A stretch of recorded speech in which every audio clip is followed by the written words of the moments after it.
আমাদের জীবন হলো একটা উপবনের মতো, যেখানে কাঁটাও আছে আবার ফুলও আছে। আর যদি আপনি ফুল লাভ করতে চান তাহলে কাঁটার সংস্পর্শে তো আপনাকে আসতেই হবে। এটাই জীবনের সত্য।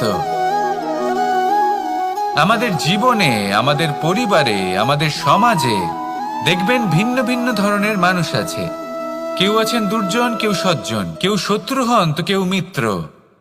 যদি আপনি দুর্জনদের কাছে যান তাহলে শুধুই কষ্ট পাবেন, যদি আপনি শত্রুর কাছে যান তাহলে ঝামেলায় জড়িয়ে পড়বেন। তার চেয়ে ভালো আপনি সজ্জনদের কাছে যান, আনন্দ এবং জ্ঞান লাভ করবেন। নিজের মিত্রদের কাছে যান, আপনি সাহস লাভ করবেন। আরও একটা কথা বলি, এই জীবন এত বড়ও নয় যে আপনি প্রত্যেক সমস্যায় প্রত্যেক মানুষের সাথে ঝামেলায় জড়াবেন। শুধু যার সাথে আপনার মনের মিল হবে তাকে প্রণাম করুন, আর যার সাথে মনের মিল হবে না তাকে দূর থেকে প্রণাম করুন। কিন্তু মনের মধ্যে থেকে প্রেমের বোধ কোথাও যেতে দেবেন না, কারণ এই ভালোবাসাই শেষ মুহূর্তে আপনার উচিত পথ প্রদর্শন করবে।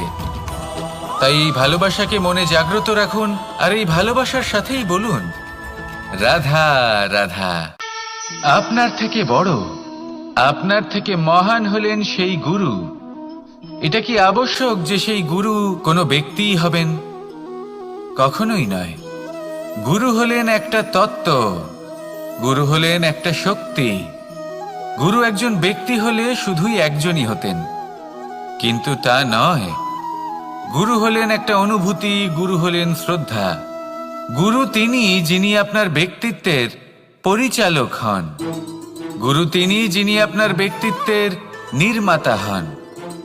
আপনি কখন, কোথায়, কোন স্থানে, কি রূপে গুরু লাভ করবেন আর কি শিক্ষা লাভ করবেন তা নির্ভর করছে আপনার মানসিকতার উপর, যে আপনি সকলকে কিভাবে আপন করে নিতে পারেন।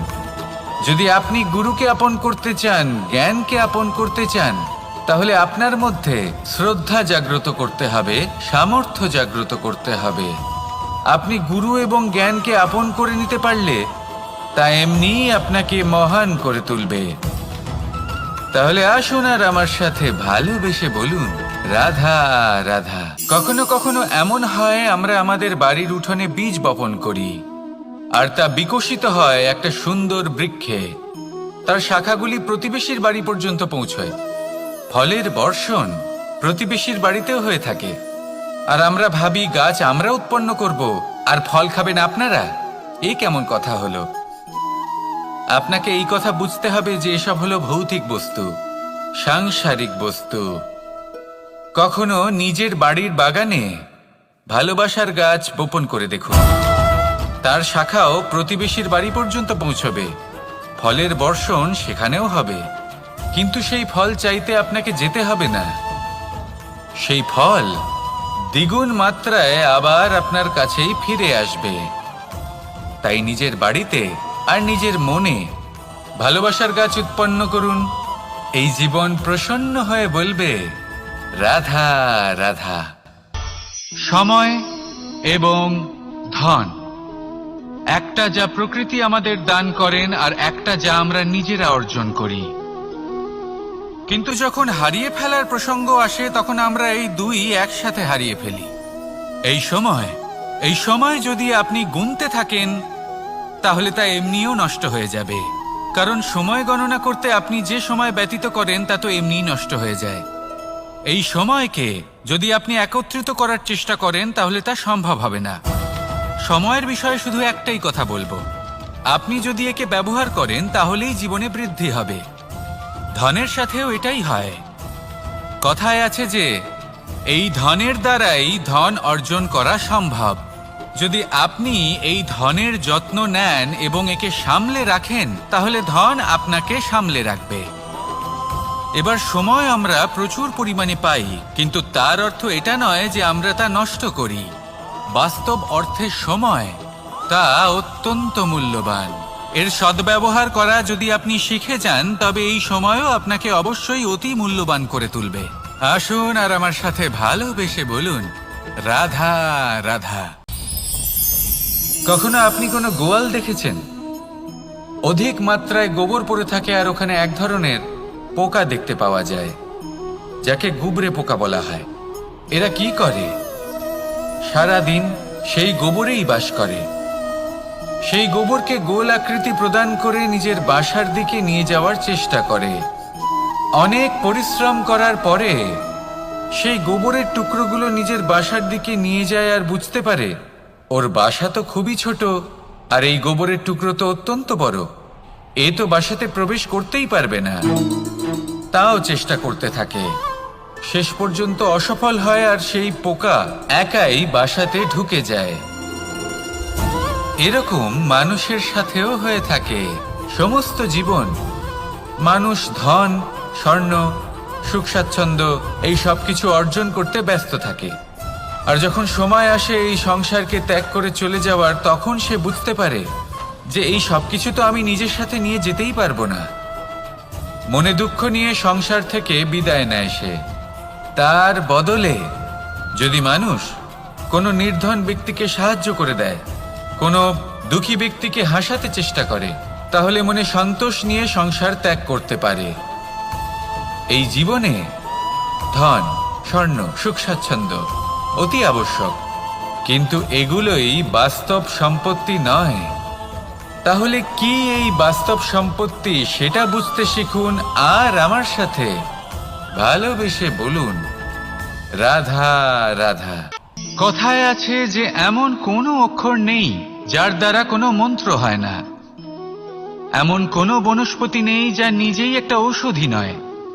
পৃথিবীর এমন কোনো ব্যক্তি নেই যার মধ্যে কোনো যোগ্যতা থাকে না। শুধু প্রয়োজন হলো যে ব্যক্তিকে আমরা খুঁজে চলেছি তাকে সঠিকভাবে চিনে নেওয়া। যদি তার যোগ্যতা, তার বিশেষত্ব আমরা বুঝতেই না পারি, তাহলে আর লাভ কি রইল? এই সংসারে এমন অনেক ব্যক্তি রয়েছেন যারা ছোট ছোট অসফলতার কারণে আপনাকে এটা বলে দেবে যে আপনি কোনো কাজের নন, আপনি হলেন মূর্খ, আপনি কিছুই করতে পারবেন না। এই সব কথায় কখনোই বিশ্বাস করবেন না, কারণ আপনি এবং প্রত্যেকটি জীব এই পরমাত্মা এবং এই প্রকৃতির সৃষ্টি, যা অত্যন্ত বিশেষ। যদি আপনাকে উদাহরণ দিই, তাহলে একদিকে আছে তরোয়াল, একটা বড় লম্বা তরোয়াল, যার দ্বারা যুদ্ধ করা যায়, জয়লাভ করা যায়। আর অন্যদিকে রয়েছে একটা ছোট্ট সূচ, কিন্তু যে কাজ একটা ছোট্ট সূচ করতে পারে তা একটা তরোয়াল দ্বারা সম্ভব নয়।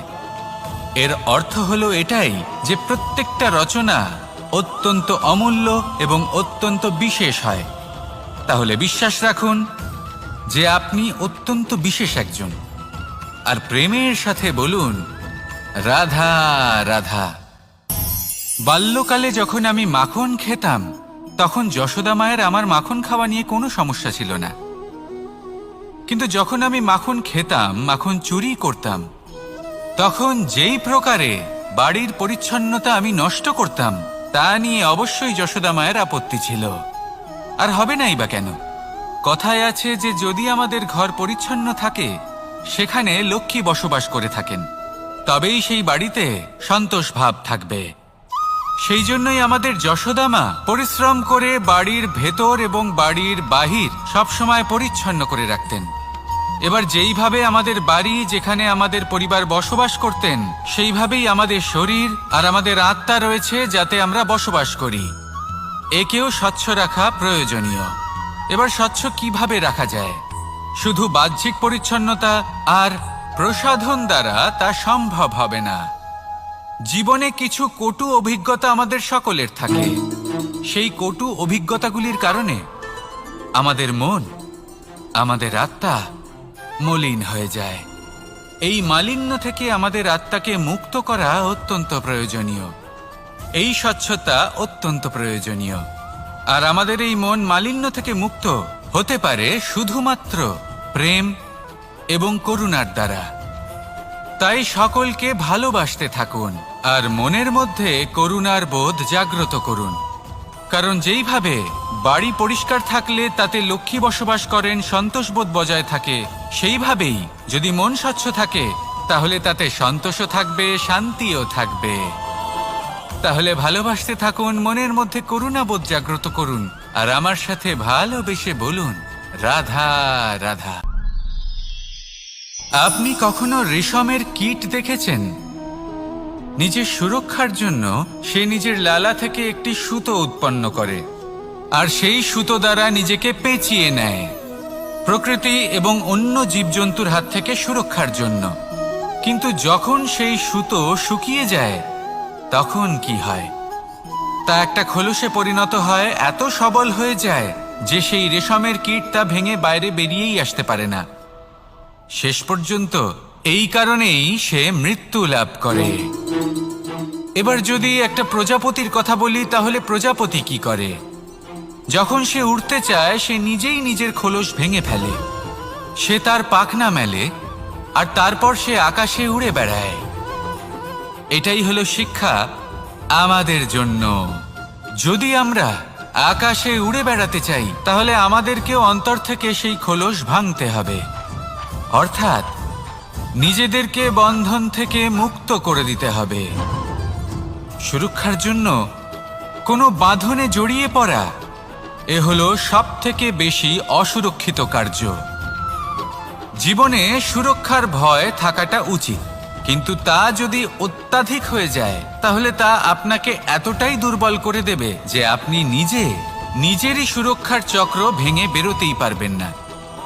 যদি আপনি নবনির্মাণ করতে চান তাহলে আপনাকে নিজের এই সুরক্ষা কবচ ভেঙে বেরোতেই হবে, সাহসের সাথে পরিশ্রম করতে হবে। আর যদি আপনি এটা করতে পারেন তাহলে আপনার উড়ান কেউ আটকাতে পারবে না। আসুন আমার সাথে ভালোবেসে বলুন, রাধা রাধা।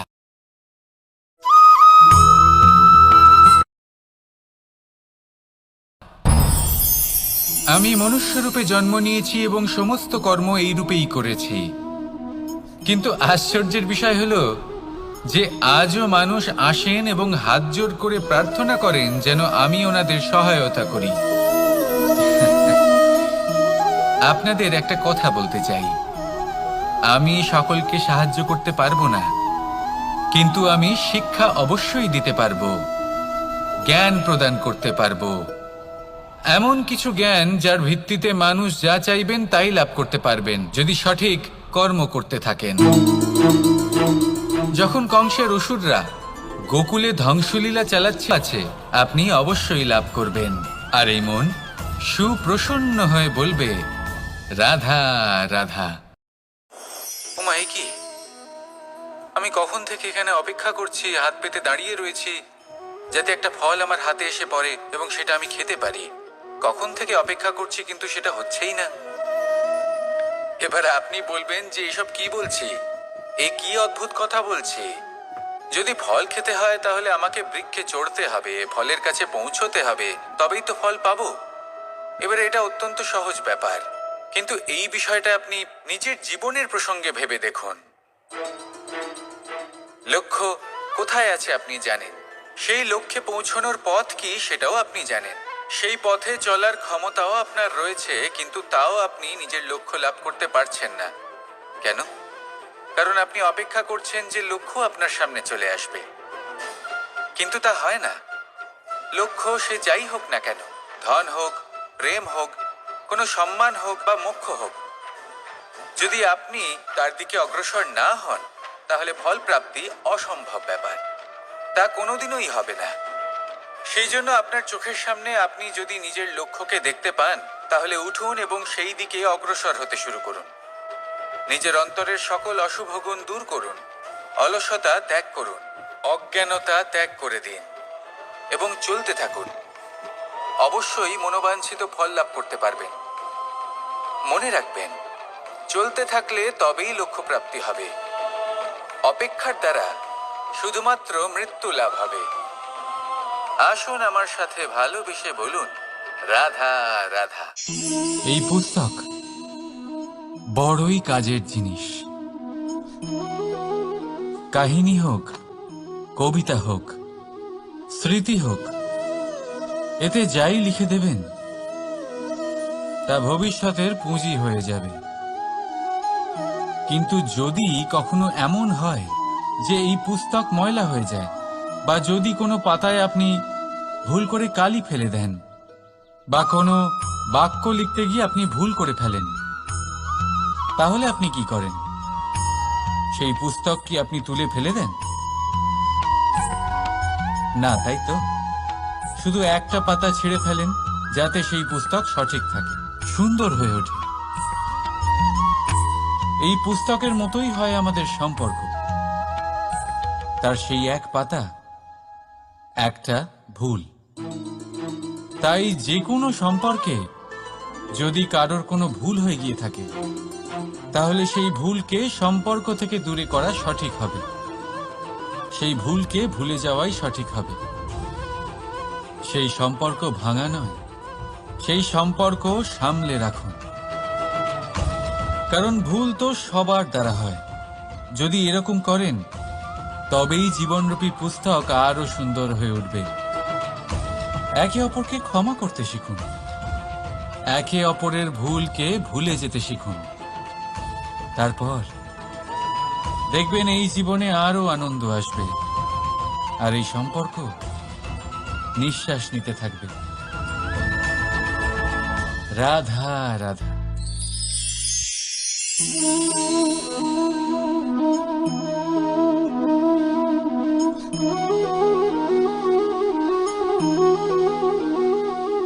আমার এই ছায়া দেখতে পাচ্ছেন আপনি? প্রকাশের স্রোত যখন মধুর আর দূরে থাকে, তখন এই ছায়া লম্বা হয়ে যায়। কিন্তু যেই প্রকাশের স্রোত মাথার উপরে চলে আসে, এই ছায়ার আকার ক্রমশ ছোট হতে থাকে। আর অন্ধকারে তো এই ছায়া বিলুপ্ত হয়ে যায়। কিছুটা এরকমই হয় আমাদের অহংকার। সুখের আগমন হলে, বৈভবের উপলব্ধিতে এটা বাড়তে থাকে। কিন্তু যেই সংকটের তাপ বেড়ে ওঠে, অহংকার ছোট হতে থাকে। আর যখন সংকটের এই অন্ধকার আমাদের চারিদিক থেকে ঘিরে ধরে, তখন এই অহংকার আমাদের ছায়ার মতোই বিলুপ্ত হয়ে যায়। তাই সেই কারণে আপনার জীবনে সংকটের আগমন আপনার অহংকার নষ্ট করেই দেবে, কিন্তু তার জন্য সংকটের অপেক্ষা কেন করবেন? এই অহংকারকে বাড়তেই দেবেন না, উৎপন্ন হতেই দেবেন না। বিবেকের সুতো দিয়ে বেঁধে রাখবেন একে, আর কেউ নয়। এই আত্মসম্মান নয়, এ হলো অহংকার। আর অহংকার আর কিছুই নয়, শুধু পতনের দিকে প্রথম পদক্ষেপ। আর এই জীবনে পতনের দিকে নয়, প্রেমের দিকে এগিয়ে যান। আর আমার সাথে ভালোবেসে বলুন, রাধা রাধা। আপনি কি কখনো ফলে ফুলে পরিপূর্ণ বৃক্ষ দেখেছেন? তার ডালগুলো কিরকম স্বাধীনভাবে বেড়ে ওঠে। কিন্তু যদি এই ডালগুলো মূলের সাথে ঠিকভাবে যুক্ত না থাকে, সেই বৃক্ষের মূলগুলি গভীর না হয়, তাহলে কি হবে? তাহলে কি সে সেই সব সুবিধা পাবে? কখনোই নয়। সেই বৃক্ষের ডাল পড়ে যাবে, সেই বৃক্ষ ভূমিষ্ঠ হয়ে যাবে। ঠিক সেইভাবেই চিন্তা ভাবনার স্বাধীনতার আনন্দ আপনি তখনই আস্বাদন করবেন, যখন আপনার শিক্ষা গভীর হবে। তাই স্বাধীন থাকুন দৃষ্টিভঙ্গিতে, কিন্তু যুক্ত থাকুন শিক্ষার সাথে। রাধা রাধা। সমাজ। আমরা এই সমাজে বাস করি, আর বহুবার একটা গুরুত্বপূর্ণ কথা ভুলে যাই। এই সমাজ আমরা সকলে মিলে তৈরি করি। সমস্ত সময় কাটিয়ে দিই এইটা ভাবতে ভাবতে যে এই সমাজ কি ভাববে, আমার কি করা উচিত, আমার কি ভাবা উচিত, কি পড়া উচিত, কোনটা সঠিক কোনটা ভুল। যদি আমি এটা করি, তাহলে কয়েকজনের এটা মনে হবে না তো যে আমি খারাপ, যখন আমি তা নই। মনে ভয় উৎপন্ন হয় সেই কয়েকজন মানুষের জন্য। তার কারণ হলো আমরা আমাদের মনের কথা শুনতে পাই না। না শুনতে পারি, না বলতে পারি, আর না করতে পারি। সেই কয়েকজন মানুষের ভয়ে আমরা খারাপের বিরোধিতা করা ছেড়ে দিই। কিন্তু কখনো নিজেকে জিজ্ঞেস করুন, শেষ পর্যন্ত কারা এই কয়েকজন মানুষ? এই সংসারে প্রতিটি মানুষেরই নিজের আলাদা আলাদা ব্যক্তিত্ব আছে, আলাদা দৃষ্টিভঙ্গি আছে। তাই যদি আপনি এটা ভাবেন যে আপনি সবাইকে খুশি করতে পারবেন, তাহলে আপনি ভীষণ বড় ভুল করছেন। জীবনে কর্ম তাই করুন যাতে আপনার অন্তরাত্মা সন্তুষ্ট হয়, আর অন্তরাত্মা সন্তুষ্ট তখনই হবে যখন আপনার কর্ম শুভ হবে। তাই নিজের মনের কথা শুনে এই সংসারে শুভ কর্ম করতে থাকুন, তবেই এই সংসারের কর্মে আপনি সার্থক হবেন। রাধা রাধা। এই পাতাকে দেখুন, কত কোমল, কত শীর্ণ। যদি এর উপরে একটুও জোর খাটান, বেঁকে যাবে। পাতা তো এরকমই হয়, একটু জোর খাটালেই তা বেঁকে যায় এদের নমনীয়তার জন্য। কিন্তু ওদের এই নমনীয়তার জন্য ঝড়ে, বিপর্যয়ে ওরা ভেঙে পড়ার থেকে বেঁচে যায়। যদি এদের বদলে কোনো দৃঢ় বৃক্ষ হয়, তখন হাওয়ার তীব্র গতি সে সহ্য করতে পারে না, তার সম্মুখীন হতে পারে না, ভেঙে পড়ে যায় সে। ঠিক সেই রকমই হয় আমাদের সম্পর্ক। যদি এর মধ্যে সেই নমনীয়তা না থাকে, অহংকারের দৃঢ়তা থাকে, সেই সম্পর্ক নষ্ট হয়ে যায়। তাই আনুন এই নমনীয়তা আপনার সম্পর্কে, যাতে কাল যদি কোনো সমস্যা এসে দাঁড়ায়, এই সম্পর্ক যেন না ভেঙে যায়। একবার ওই আকাশের দিকে তাকান, সূর্য চন্দ্রকে দেখে নত হয়ে যায়, আর আমরা তো সাধারণ মানুষ। তাই সম্পর্ক নিচু করবেন না, সম্পর্কের সামনে নত হতে শিখুন। রাধা রাধা। প্রেম, আমরা সকলে প্রেম করি, প্রেম পাওয়ার চেষ্টা করতে থাকি। আর এমনও অনেক মানুষ আছেন যারা প্রেম অর্জন করেও ফেলেন, কিন্তু সেখান থেকে শুরু হয় এক নতুন অধ্যায়ের। আচমকা দুই প্রেমীর কিছু অনুচিত বলে মনে হতে থাকে। আচমকা দুজনে নিজেদের অস্তিত্ব নিয়ে বিচলিত হতে থাকেন। এবার এমন হলে কি করা যেতে পারে? দেখুন, এই হলো হলুদ,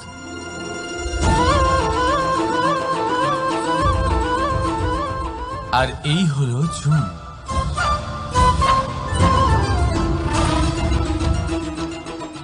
এবার এটাকে দেখুন, যখন চুন আর হলুদকে একসাথে মিলিয়ে দেওয়া হলো, তখন ওরা নিজেদের রং ত্যাগ করে দিয়ে একটা নতুন রং তৈরি করল। প্রেমের রঙও কিছুটা এইভাবে অর্জন করা হয়। এখানে কোনো আমি থাকে না, শুধু আমরা হয়, শুধু একাত্ম হয়। সেই জন্য ত্যাগ করুন নিজের অস্তিত্বকে, আর মনের উত্তেজনাকে আলিঙ্গন করুন। তারপর দেখুন আপনার এই প্রেম আপনাকে কোথায় কোথায় নিয়ে যায়। রাধা রাধা। এই সংসারে অসংখ্য মানুষ অর্থ আর সামর্থ্য দিয়ে মূল্যায়ন করেন যে কোনো মানুষের, নিজেদেরও আর অন্যদেরও। আর বহুবার অর্থ আর সামর্থ্য অর্জন করতে গিয়ে আমরা সময়, সম্পর্ক আর স্বাস্থ্য পিছনে ফেলে আসি। আমরা তার খেয়াল রাখি না। ভাবি যে একবার এই অর্থ আর সামর্থ্য অর্জন করে নেওয়ার পর তারপর সময়ও আমাদের কথা মতো চলবে, সম্পর্কগুলো আরো মধুর হয়ে যাবে, আর স্বাস্থ্যও আমাদের হাতের মুঠোয় থাকবে। কিন্তু এই অর্থের জন্য যখন আমরা এই তিনটেই হারিয়ে ফেলি, তখনই আমরা বুঝতে পারি যে আমরা কতটা অর্থহীন ছিলাম, আর তারপরে সংসারের সমস্ত অর্থ সংগ্রহ করে নেওয়ার পরেও আপনি আপনার ফেলে আসা সময় কখনোই ফেরত পাবেন না, না সেই সম্পর্ক আর না সেই স্বাস্থ্য। সেই জন্য এই তিনটির মূল্যই বুঝে নিতে শিখুন অনেক দেরি হয়ে যাওয়ার পূর্বে।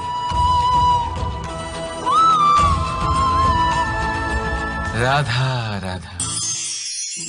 অনেক উচ্চতায় পৌঁছতে গেলে আমাদের কি প্রয়োজন হয়? এর উত্তর বড়ই সহজ, সিঁড়ির। এবার এর মধ্যে একটা গভীর রহস্য লুকিয়ে আছে। আমরা যখন দ্রুত সিঁড়ি দিয়ে উঠি, তখন কাউকে পেছনে ফেলে এলে তখন তাকে দেখে কি আমরা ছোট মনে করি? তাকে কি আমরা নিচু নজরে দেখি? যদি কাউকে ধাক্কা দিয়ে আমাদের এগোতে হয়, তাকে দেখে কি আমরা উপহাস করি? যদি আপনার উত্তর হ্যাঁ হয়, তাহলে এটা আপনার বড় ভুল। আপনার সিঁড়িতে যার সাথেই দেখা হোক, মধুর সম্পর্ক বজায় রাখুন, স্নেহময় ব্যবহার করবেন তার সাথে, বিনম্র থাকবেন। কারণ যে সিঁড়ি দিয়ে আপনি উঠছেন, মনে রাখবেন সেই সিঁড়ি দিয়ে আপনাকে নিচেও নামতে হবে। যদি এই সিঁড়ি না থাকে তাহলে নিজের বিজয় উৎসব অবশ্যই পালন করবেন, কিন্তু যারা পিছনে থেকে যায় তাদের নিয়ে উপহাস কখনো করবেন না। রাধা রাধা। ভাবুন আমি কি করছি। আমি স্নান করতে চেষ্টা করছি। এই সরোবরে আমি আমার প্রতিচ্ছবি দেখতে পাচ্ছি। এবারে আমি যদি মনে মনে একথা ভেবে নিই যে আমার প্রতিচ্ছবির স্নান করা, এর অর্থ হলো আমার শরীরে স্নান করে নেওয়া, সেটা কি সঠিক হবে? এমন কি সত্যি হয়? না, কখনোই না। কারণ আপনার শরীর স্বয়ং আপনার অধীনে।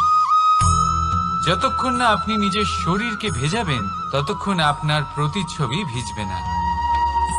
এবারে আপনি ভাবছেন আমি এই অযথা কথাগুলি কেন বলছি। কারণ এই কথাগুলোর সম্পর্ক আছে আমাদের জীবনের অভিজ্ঞতার সাথে। আমাদের জীবনের এই অভিজ্ঞতা অত্যন্ত গুরুত্বপূর্ণ হয়। কিছু মানুষ এমন আছেন যারা সংকটের সম্মুখীন হতে চান না, কঠিন পরিস্থিতির সম্মুখীন হতে চান না, সেইগুলোর থেকে দূরে পালান, আর তার সাথে এটাও আশা করতে থাকেন যে বড় বড় সংকটের সম্মুখীন হওয়ার অভিজ্ঞতা আপনা আপনি হবে, সেই সাহস আপনা আপনি চলে আসবে। কিন্তু এটা কখনোই হয় না। তাই সংকটের সম্মুখীন হন তার থেকে দূরে না পালিয়ে। কারণ এই অভিজ্ঞতা বসে বসে কখনোই হয় না। তার জন্য আপনাকে সেই পথেই চলতে হবে যেখানে সংকট আছে, বাধা আছে, কঠিন পরিস্থিতি আছে, আর সেই পথে নির্ভয় হয়ে চলতে হবে। তার সম্মুখীন হতেই হবে। তারপর দেখবেন সেই পথে আপনার শক্তি, আপনার সাহস আপনার জন্য অপেক্ষা করছে। রাধা রাধা। ফলটা দেখছেন আপনি? এটা সেই ফল যেটা গাছের সবচেয়ে উঁচু ডালে পাওয়া যায়, কিন্তু যখন এটা খসে পড়ে তখন এটা আকাশের দিকে যায় না যা ওপরে আছে, সে যায় সেই ভূমির দিকে যে নিচ থেকে তার দিকে তাকিয়ে থাকে। কেন? কারণ এই ফলের নিজের উচ্চতার ধারণা মাটির থেকে নিজের দূরত্ব দেখে হয়। এই ব্যাপারটাই আমাদের মানুষের জন্যও খাটে। যদি আপনি সম্পন্ন হন, তাহলে তাদের সাহায্য অবশ্যই করবেন যাদের সামর্থ্য আপনার থেকে কম, যাদের সাহায্যের অত্যন্ত প্রয়োজন। আপনার সামর্থ্য বেশি কারণ তাদের আপনার থেকে সামর্থ্য কম। দেখুন, জীবনে আনন্দ শুধু বড় হওয়ায় নয়, বরং তাদের সাহায্য করেও আছে যারা কোনো কারণবশত আপনার থেকে নিচে রয়ে গেছেন। আর যখন একটা ফল এই কথাটা বুঝতে পারে, তখন আপনি নয় কেন? রাধা রাধা। সময় বড়ই বিচিত্র অনুভব দেয়। যখন অপেক্ষা করছেন তখন অনেক লম্বা হয়ে যায়। প্রতিটা মুহূর্ত একটা গোটা দিনের মতো মনে হয়। ঠিক সেইভাবেই যদি কোথাও যেতে দেরি হয় তখন সময় দৌড়তে থাকে, প্রসন্নতায় বয়ে যায় আর নিরাশায় থমকে যায়। আপনদের সাথে থাকলে সময়ের খেয়ালই থাকে না, শত্রুদের সাথে থাকলে সেই সময়ই খারাপ হয়ে যায়। কিন্তু এটাই কি সত্যি বাস্তব? না, সময় তো সময়ই হয়, নিজের গতিতেই চলে সে। শুধু সেই গতির আভাস আমাদের মানসিক অবস্থা অনুযায়ী বদলে যেতে থাকে। তাই এই সমস্যা সময়ের নয়, আমাদের মানসিকতা। তাই নিজেকে খুশি রাখুন, অন্যদেরও খুশি রাখুন। আগের সমস্ত ঘটনা ভুলে যান আর একটা উজ্জ্বল ভবিষ্যতের দিকে অগ্রসর হন। সময় সবসময় ভালোই লাগবে। প্রেম করুন সবার সাথে, সময় সবসময় সুখেই কাটবে। রাধা রাধা। অগ্নি জীবনে খুব মহত্বপূর্ণ হয়। এই অগ্নি উজ্জ্বলতা হয়ে আমাদের জীবিত রাখে। কিন্তু ভাবুন, যদি এই উজ্জ্বলতা ক্রোধের অগ্নি হয়ে দিকভ্রষ্ট হয় তাহলে কি হবে? একটা ছোট পাতা দিয়ে শুরু করে গোটা বনকে ছারখার করে দিতে পারে। ঠিক সেরকমই মানুষের ক্রোধের আগুনও অন্যদের তো ভস্ম করেই, কিন্তু তার পূর্বে স্বয়ং নিজেকেই ভস্ম করে দেয়। তাহলে কি করা যায়? কি করে নিয়ন্ত্রণ করা যায় তাকে? উত্তর হলো তাতে জল ঢেলে দিয়ে, জলের মতো বইতে দিন একে। ঠিক সেইভাবে যেমন সূর্য নিজের অগ্নিকে তেজ বানিয়ে আপনার কাছে পৌঁছে দেয়। এটাই পার্থক্য সূর্যের অগ্নি আর ক্রোধের অগ্নির মধ্যে।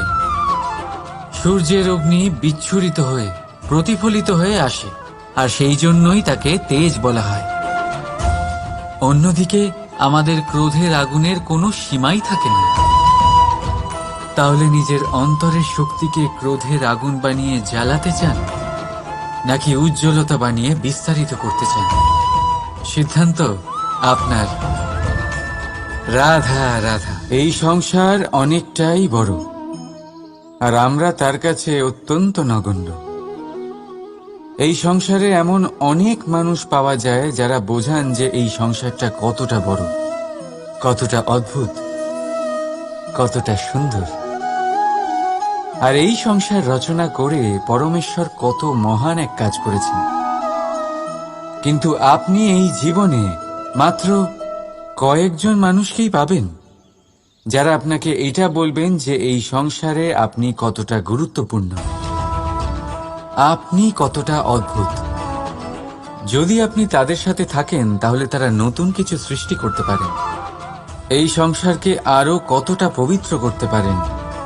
তাই এই সংসারকে গুরুত্ব না দিয়ে সেই মুষ্টিমেয় কিছু মানুষকে গুরুত্ব দিন, কারণ তারাই হলো আপনার আপনজন, আর তারাই আপনাকে সঠিক পথে চালিত করবে। মানুষকে তো বর্ষার স্রোতও বয়ে নিয়ে যেতে পারে, তাকে সাগরও ডুবিয়ে দিতে পারে, কিন্তু গঙ্গা জল সবচেয়ে বেশি শুদ্ধ, কারণ তার কয়েক ফোঁটা মানুষকে মুক্ত করে দেয়। রাধা রাধা। এ হলো একটা পাতলা সুতো। ভাবছি যদি এটা দিয়ে আমি পোশাক বানাই তাহলে নিজের জন্য কত সুন্দর একটা পোশাক বানাতে পারবো। কিন্তু যদি এটা আমি... চিন্তা করবেন না,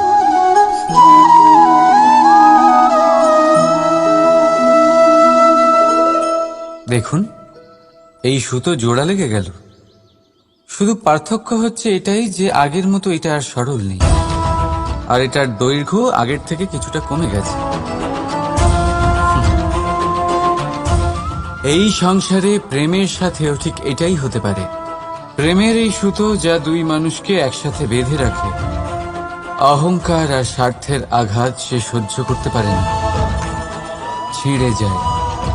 চেষ্টা করলে আবার এই সম্পর্ক হয়তো জোড়া লাগতে পারে, কিন্তু তা আগের মতো কখনোই থাকে না, কারণ মনে গিট পড়ে যায়। সেই জন্য প্রেমকে স্নেহের সাথে সামলে রাখুন, অহংকার আর স্বার্থের থেকে দূরে থাকুন। রাধা রাধা। আগুন কি করে? জ্বালায়। সেটা কাঠই হোক, কয়লা হোক, বস্ত্র হোক, যাই আপনি আগুনে দেবেন তা ভস্ম হয়ে যাবে। কিন্তু সোনা, যদি আপনি সোনা আগুনে ফেলেন তাহলে তা কুন্দন হয়ে নিজের অস্তিত্ব তৈরি করে। যদি আপনি লোহা গরম করেন তাহলে তা ইস্পাত হয়ে যায়।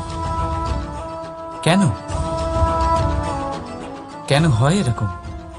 কারণ তাদের অন্তরের আগুন জ্বালানোর আগুনের থেকে অনেক বেশি তীব্র হয়। এই আগুন হলো পবিত্রতার, এই আগুন হলো নিশ্চয়তার। যদি আপনার লক্ষ্য স্থির থাকে, আপনার ইচ্ছে দৃঢ় হয়, তাহলে কুন্দন হয়ে বেরোবেন, ইস্পাত হয়ে বাঁচবেন, অন্তর থেকে শক্তি পাবেন, আর কেউ আপনার সাথে কোনো অনিষ্ট করতে পারবে না। রাধা রাধা। মানুষের জীবন কি? আপনি বলতে পারেন জন্ম আর মৃত্যুর মধ্যেকার সময়। আর মৃত্যু কখন হয়? যখন মানুষ শ্বাস নেওয়া বন্ধ করে দেয়, হাত পা নাড়ানো বন্ধ করে দেয়, ভাবা ছেড়ে দেয়। এমনটা নয়, মানুষের অন্তর। তার মৃত্যু তখনই হয় যখন তার অন্তরের করুণা শেষ হয়ে যায়। করুণা সেই ভাব যা মানুষকে মানুষ করে তোলে, যা এক মানুষকে আরেক মানুষের কষ্টে তার প্রয়োজনীয়তা অনুভব করে, আর সেটাই তাকে শক্তি দেয় অন্য কাউকে সহায়তা করার জন্য, তাকে পাত্র করে এই সৃষ্টির নিয়ন্তা হবার জন্য। দেখুন, এই সংসারে মৃত্যু কেবলমাত্র একবারই হয়, তাই তার আগে কেন মরব? এই করুণাকে কেন মারব? নিজের মনুষ্যত্ব বজায় রাখুন, মৃত্যুর পরেও আপনি জীবিত থাকবেন। রাধা রাধা।